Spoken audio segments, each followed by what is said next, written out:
Hi everyone, I'm Dawn. Welcome to my channel. Thank you for visiting with me today. So I want to kind of rewatch Becky's video. Becky, Amberlynn Reed's former girlfriend, the one we all have been waiting to hear from. She posted a video today. It's been a long time since we've heard from her. We've heard from her in community post, but I'm not going to lie. I've been really worried about her, and I don't think I'm alone in that. I think a lot of people have been very worried about Becky. And we know what a negative impact Amberlynn had on her life was. We don't know to what extent, but we know it was a negative impact, and we know it was severe. And so we're not gonna. I want you to go to her channel and watch her video, but I'm going to play the audio and respond to certain parts of it. I've already watched the video.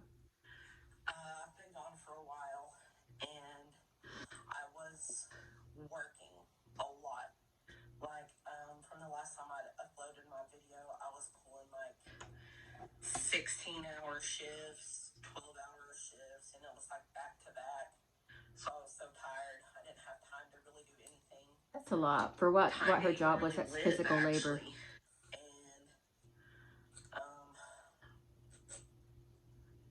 January, I ended up losing my job, and my depression and anxiety had gotten so bad at that point.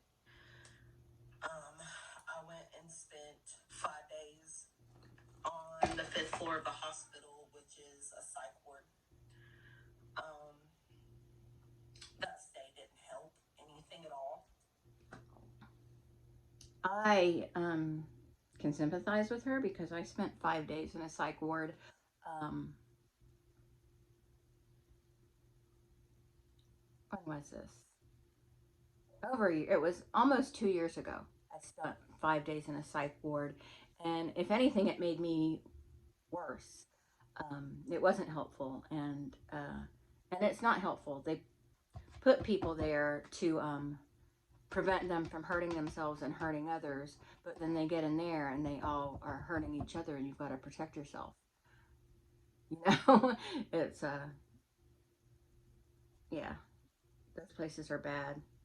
Those places are bad because insurance does not want to pay for them. They're bad because and because insurance doesn't want to pay for them, there's not many raises because people aren't getting generous raises. They're not interested in doing their job. It's definitely not the job to do if you don't give a shit about people. If you don't give a shit about people and all you care about is that almighty dollar, then that is not the job for you. And these people who worked at the one I was at, I'm getting triggered.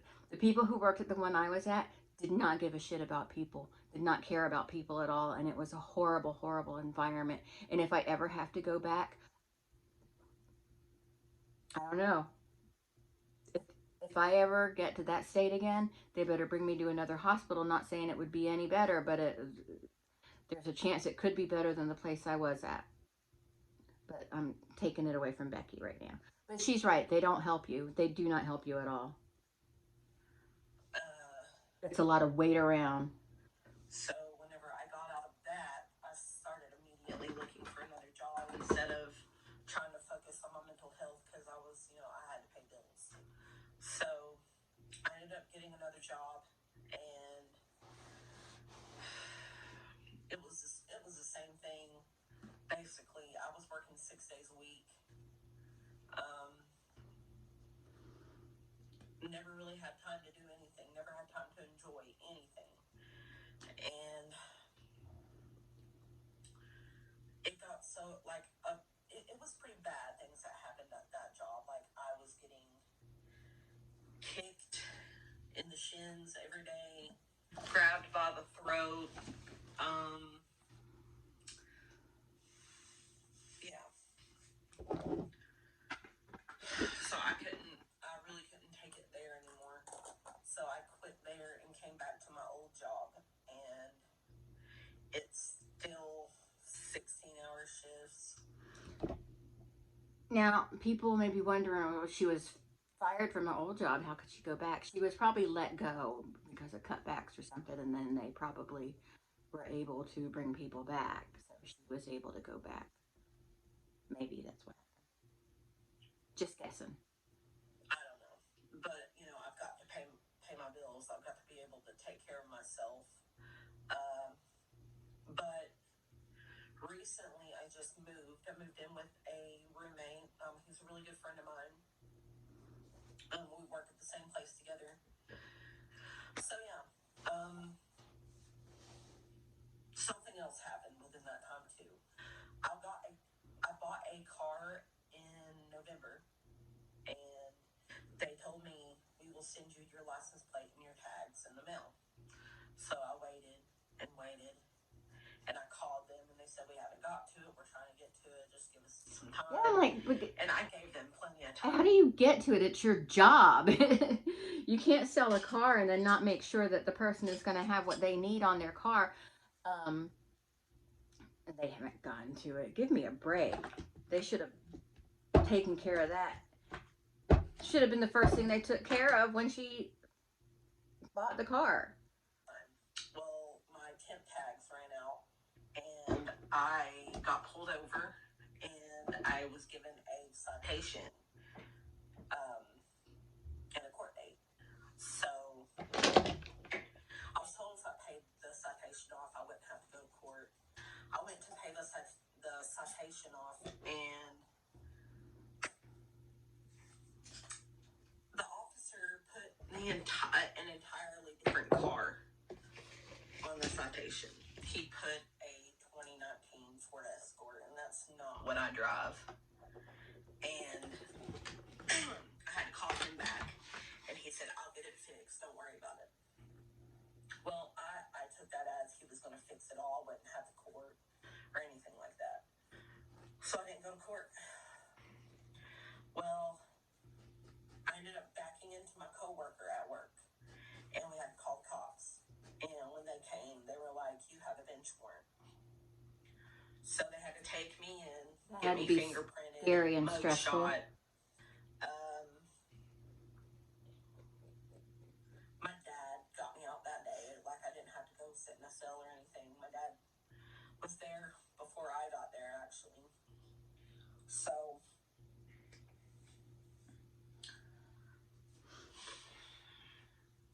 me getting arrested caused me to lose my insurance. And I still don't have my insurance, so I've been without one of my medications for a while. It's loricidone. I'm on 3 different antidepressants. And that's bad. That's loricidone is Latuda, and that's what I'm on. And that is it's very dangerous to stop taking that medication abruptly, like it is with any medicines for mental health. It's very dangerous to quit them, and that one is an especially expensive one. Without insurance, it would be $2,000 for me a month. With insurance, it's $200 a month.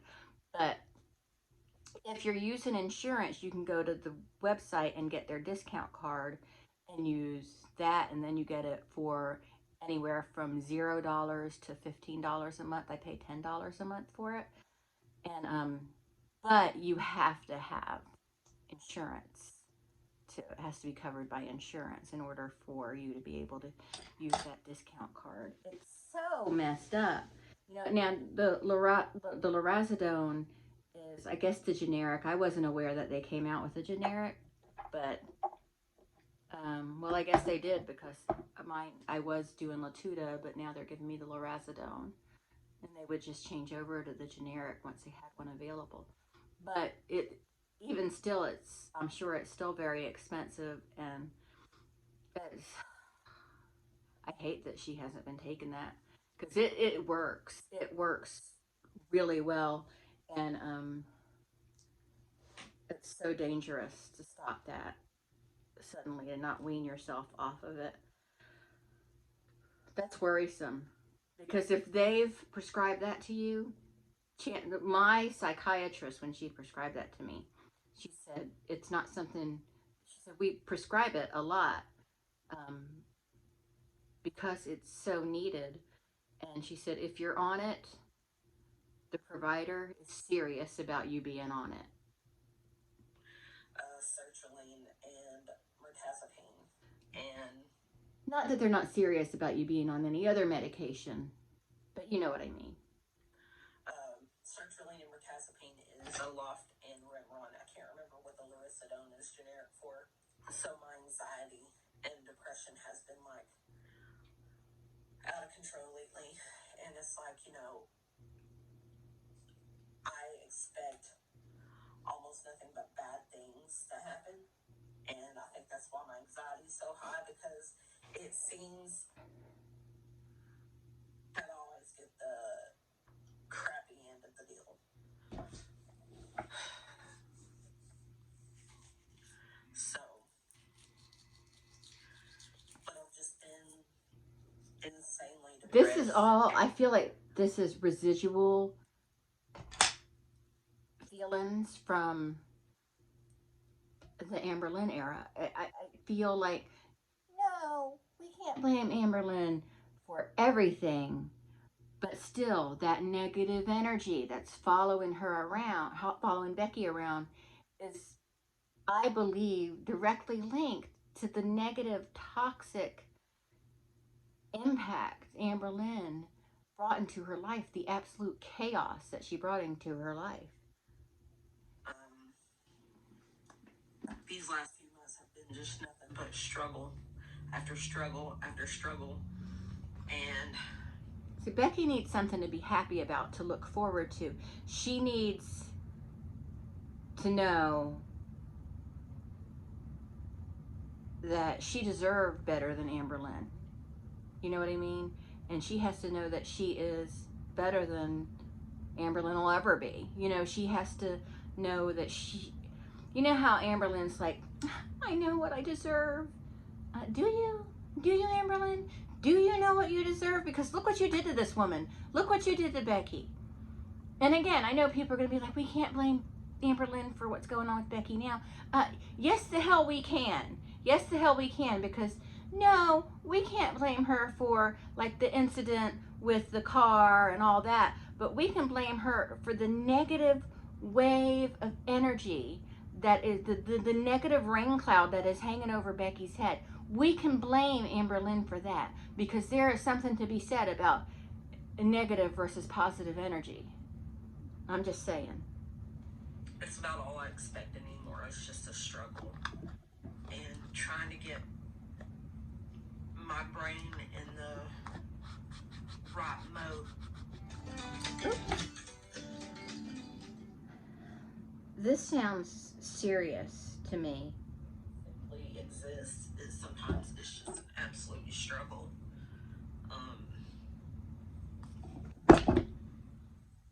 Like even with me sitting here right now talking, I'm just so anxious. And as far as talking about my ex,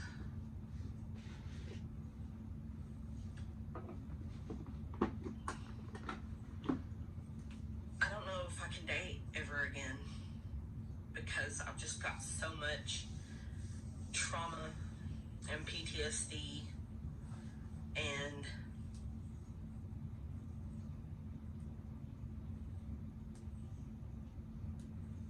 you know, coming out of that, I feel I'm ruined from being in relationships, because I haven't really been with anyone since,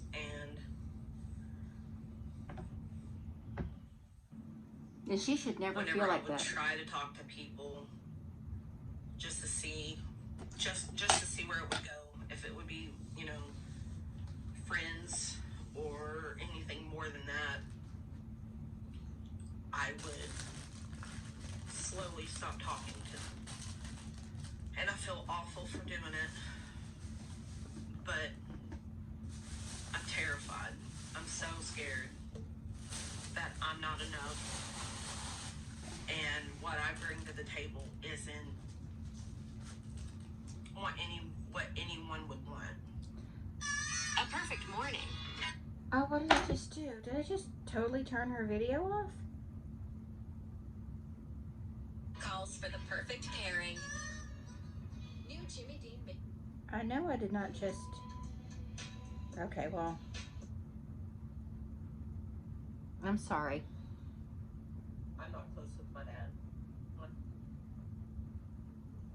sort of lose yourself. You lose.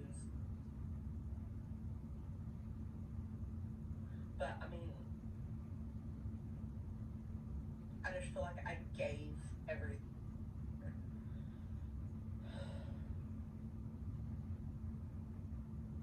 And what I bring to the table isn't what anyone would want. See, that disgusts me that Amberlynn did this to her, because I remember a video or a clip of something where Amberlynn is sitting there with Becky, and she's like, when she's on a binge, she wants what she wants and she better get it, and that she's said herself she's a horrible person when she's on a binge and she doesn't get what she wants. So this was a 4-year-long binge for her, and she just mistreated Becky the whole time. We all know she did. We all know she was an ugly, horrible, nasty, disgusting person to Becky. And this is where I just lose that little bit of something, a little bit of softness for Amberlynn. I have a little bit of softness for her. And then I think of Becky. And then I hear Becky, and I hear the pain in her voice. And you know, this wasn't Becky before she met Amberlynn. This is Becky post Amberlynn. This is the damage. This is the freaking Hurricane Amberlynn. This is what she does to people. But she did it to Becky the worst, and I don't know why that is. I don't know why Becky, it seems like Becky got it the worst. I think Cassie got it pretty bad too. But it's disgusting to me. It's disgusting to me that this woman, that sick woman, is begging us to feel sorry for her with her, oh, I've been sad, be gentle with me, I need everyone to be gentle with me, be sensitive, care about me, love me. And then we know how she treated Becky, how she ruined Becky's life. She's destroyed her. This woman is suffering because of that time with Amberlynn. Now, no, I don't know exactly what she did, and then people are going to be like, well, you just know one side of the story. And I don't even know one side of the story, but I know enough about people to know that Amberlynn was a shitstorm in Becky's life. I know enough to know that Amberlynn was nothing but a toxic barrel of waste. And she brought this into Becky's life under the guise of love. You know, she just, it disgusts me. It disgusts me because I believe Becky is a genuinely good person, and I don't like people, so that I can say that means something. That should carry some weight. And I've always considered myself a very good judge of character, and because of that, you know, I feel like I've gotten out of a lot of bad situations, and sometimes I've been put in bad situations because of my good instincts, because I was trying to protect someone else. But I can't think of a time when I've had a really strong feeling about somebody where things went down and I was wrong. There wasn't a time when I was wrong.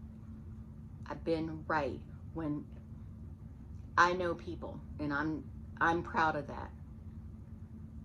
It's depressing, but I've been trying to work on like self-love and stuff, but it's been so difficult, so hard.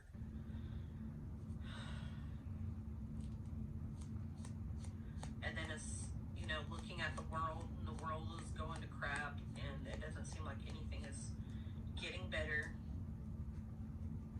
And I'm terrified. Like, within the next few years, it's not even going to be possible for anyone to survive, basically.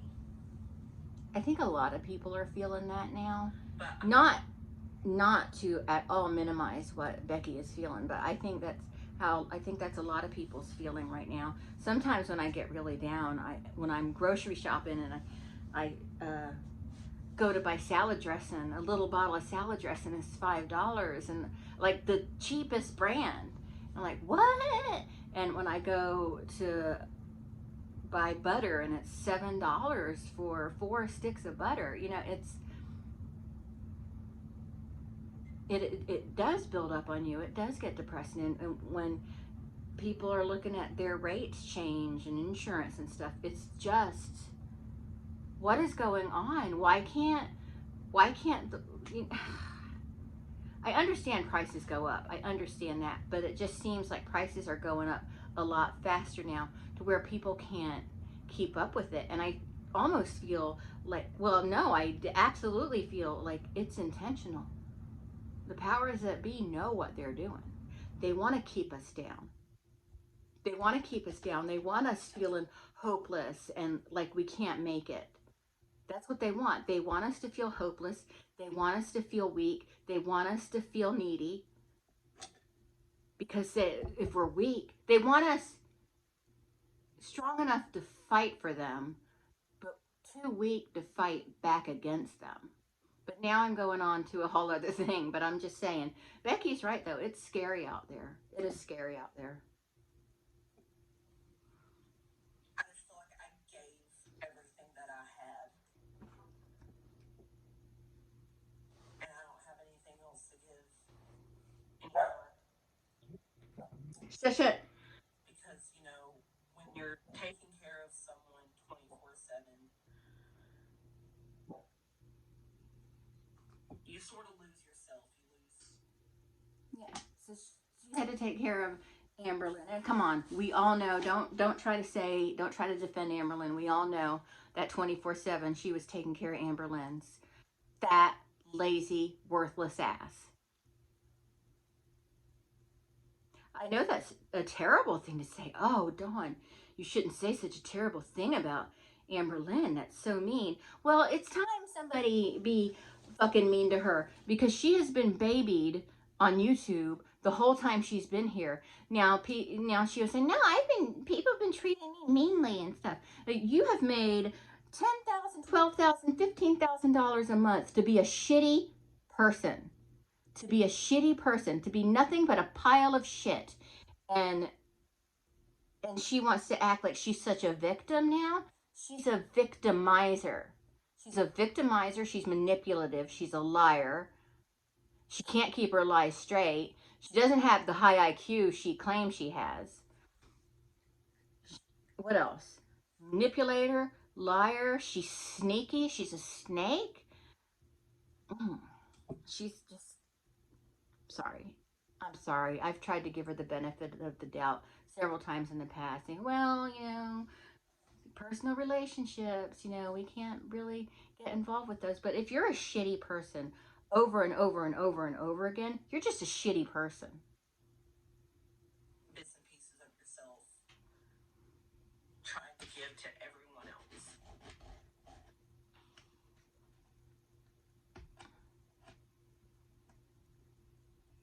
And in that point in my life, I was isolated from a lot of people most of the time. She isolated her. Now, again, I know people are going to say, well, you don't know that she isolated her. No, Amberlynn isolated her. That was her whole, that's part of the narcissist thing. Isolate the victim. That's what she tried to do with Destiny, with the Code Red Mountain Dew thing. She was trying to isolate her. And that's what she did with Becky. She isolated her, turned her into her nursemaid, you know? And I just think Becky is too, I don't want to say she's soft, but too, delicate to say, no, I'm not going to do that for you. You're a grown ass woman. Get up and do it yourself. Figure out how to wipe your own butt. Figure out how to get yourself to the store. You need to do things on your own. Figure it out. Figure it out. When Marshall was diagnosed with cancer, I wouldn't drive. I didn't want to drive. I was terrified to drive. But I was entitled because, or I didn't like throw fits or anything if like Eric or whoever wouldn't take me where I wanted to go. But I wouldn't know if I would have thrown a fit or not because no one ever told me no. And then eventually Eric had to go back to work. He couldn't just stay off of work while Marshall had cancer. So there was no choice. I had to learn how to drive. in a huge city. I had to learn how to drive. You know what I did? You know what happened? I learned how to drive fast. And I had to take Marshall to chemo every day and radiation every day. Tina, you scared the crap out of me. And there was no more of me being coddled, being given what I wanted. You know, it turned out, oh, look, I'm a grown up. I have to do this on my own. And I did. And I learned fast how to be on my own. Because, you know, after I had Marshall, I was 28 years old, but I was still, I didn't know what the hell I was doing. I had no idea. I went from being a party girl to being a mom, you know? So, yeah. It really hurts in relationships.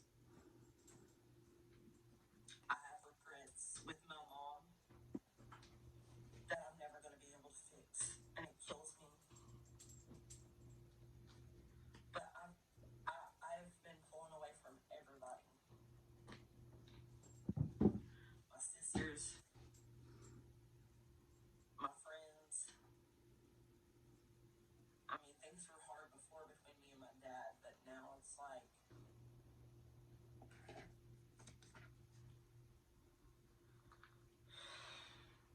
I'm not close with my dad like I wish I was.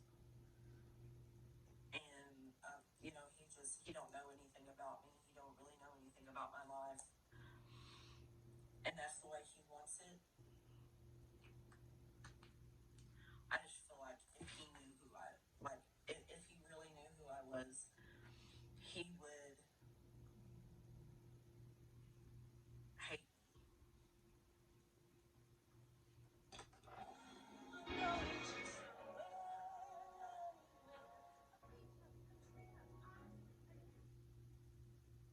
I'm really struggling with those. That's terrible. You know, a parent is supposed to love their children no matter what. And that really bothers me. And I know this isn't the first father in the world like that. But that just disgusts me. I don't want to hurt Becky's feelings or anything. But that disgusts me. You fathered a child. You love that child forever. That child is yours forever. You know, kids are such a blessing. They're such a blessing. I don't understand that. Struggling for the last few months. Constant anxiety 24/7, like I can't get a deep enough breath. I take medicine for it, and the dose was just up like 2 weeks ago. But I don't know if it's really helping. I wonder, and don't come for me because I am not really religious, but I wonder if Becky is a Christian because sometimes it wasn't the case with me, but I've seen it help other people that finding comfort in the Lord is really helpful for a lot of people. Um, I certainly didn't find my comfort there, but a lot of people do. That's all I'm saying. Or if, you know, my anxiety is based on situational, because it could be. But, you know, I'm trying. It could be situational, aggravated by the fact that she has this trauma and PTSD because of swamp ass Lynn. Get back on my feet right now. I really am. It's just a lot to try to get through.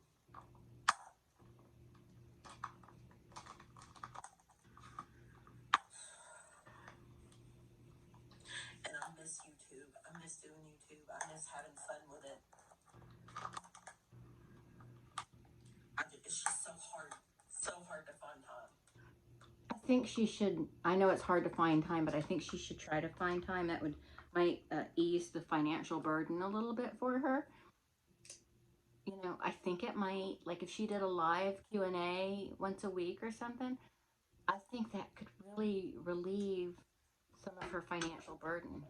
Because financial burdens, they sting. Like people always like to say, well, you know, money won't bring you happiness, and you know, money isn't everything. Well, no, it's not, but you need money to freaking live, and Becky needs money. So I think it would be a good source of income for her, a source of an extra income.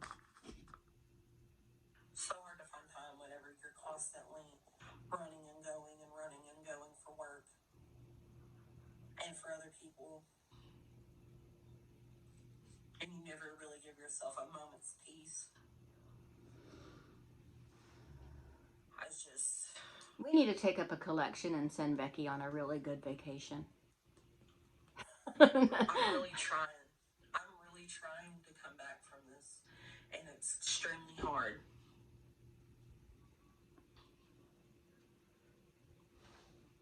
And it's like the only thing I can really give myself is that I've not given up yet. Though I wanted to. Yeah, don't give up, Becky. This whole health scare with my thyroid. The world is kind of shitty with Amberlynn, so we need you to balance that and bring that goodness in here. Okay, Becky, we need you. Where I've lost my insurance, I've not been able to get my scans. So, and I've been hurting a lot through here, like it's sore. I wonder if she'll be able to get the insurance. Sometimes my throat's a little sore. Like, get it back. So yeah, eventually. I'm worried. I'm worried about it. And you know, a messed up thyroid can also mess with your depression and your energy and all kinds of stuff. My sister just had her thyroid taken out. My great aunt's exploded on her like, oh my God, a month ago. So thyroid problems run rampant in my family.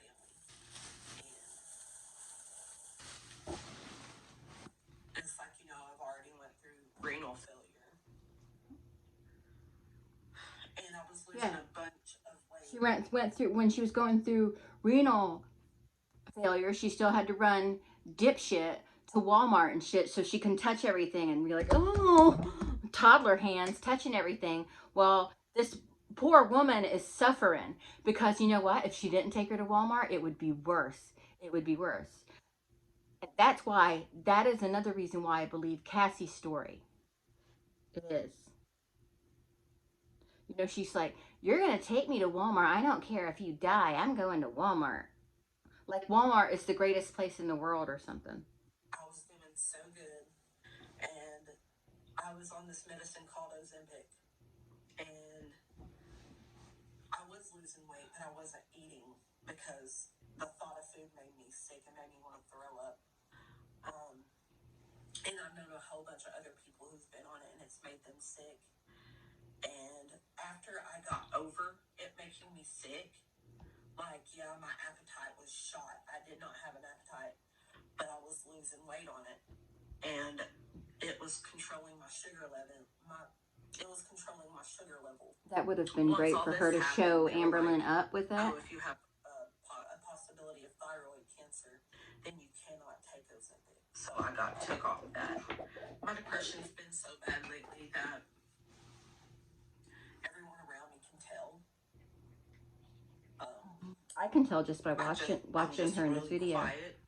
Really quiet and reserved, and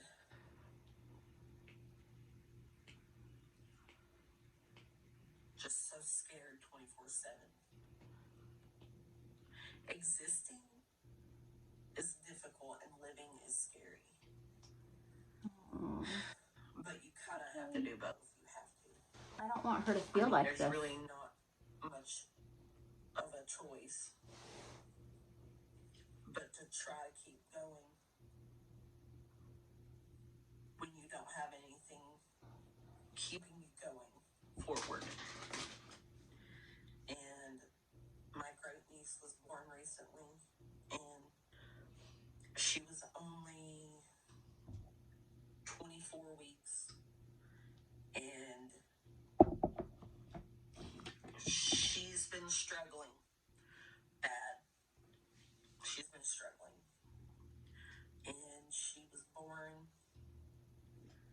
the beginning of July, and she's still in the hospital, and they're saying that she could be in the hospital up until October or November. So that's got me stressed out too.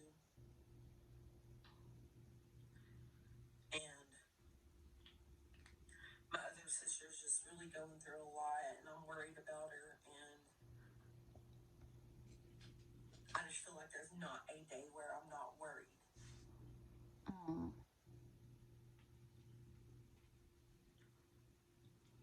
But I do want to thank everyone That's an awful way to live. That fundraiser was absolutely unexpected and greatly appreciated. I think she would have, because she would have experienced, if she's mental disorder like bipolar or something. And I'm not saying she is, I'm just saying, had it not been for Amberlynn, she would have probably recognized these feelings within herself and gotten help for for her mental health a lot sooner. Or had it not been for Amberlynn, she probably wouldn't be having these mental health issues. And it's, psychiatry, they know a lot, but they still know so little about the brain. And it's still not, like, mental health care is so important, and she's just, I think, so destroyed by Amberlynn. Like, Amberlynn has given her PTSD. She just must have been just the most heinous, horrible person to live with, to deal with, to be with. You know, I mean, to have to help a young woman bathe and wipe herself and stuff, just, and that was probably just so, I mean,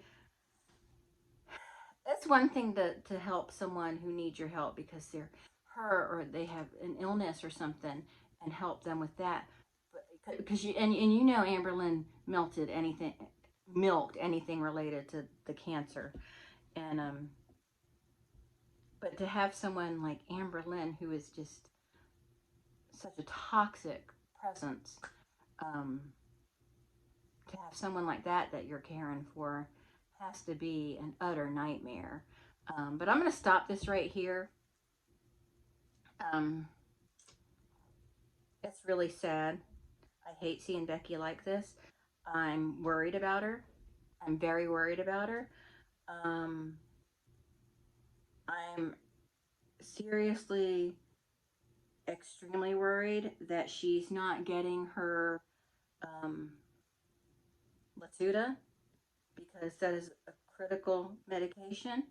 If she didn't need it, they wouldn't have prescribed it, and because they're not just going to prescribe Latuda willy nilly. And like I said, I take it, and it's working really well for me. But I feel like she needs it. I'm worried about her. I'm very worried about her.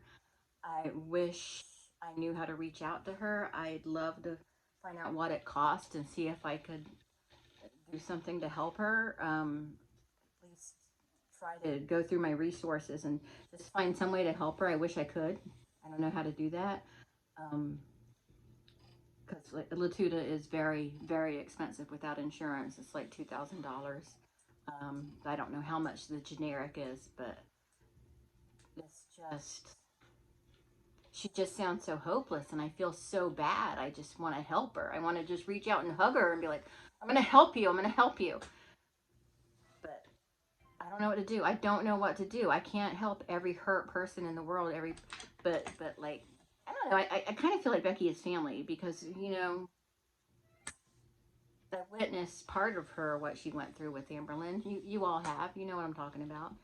It's just, I'm not gonna lie. I'm seriously concerned about Becky, and I think it's Amberlynn is just an awful person, and you know, I know that I've kind of talked about some reaction channels and how nasty they are and stuff, and yes, I do think they're nasty, but then let's just consider who they're being nasty to. Two wrongs don't make a right, but it's hard to be nice in any degree to someone who has destroyed someone. Like, Becky is destroyed, like, and she doesn't even feel like she can ever be in another relationship again, and that's terrible. That is terrible. She shouldn't have to be alone for the rest of her life because she doesn't feel like she's enough because of Amberlynn. You know, Amberlynn, like, you know, wants to talk about, I know what I'm worth. I know what I deserve. I don't think she does know what she deserves, because she certainly doesn't deserve what she thinks she deserves. I guarantee you that.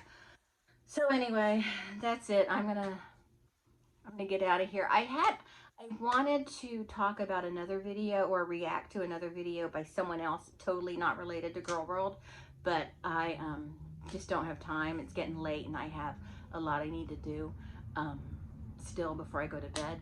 But I will talk to everyone later. Bye.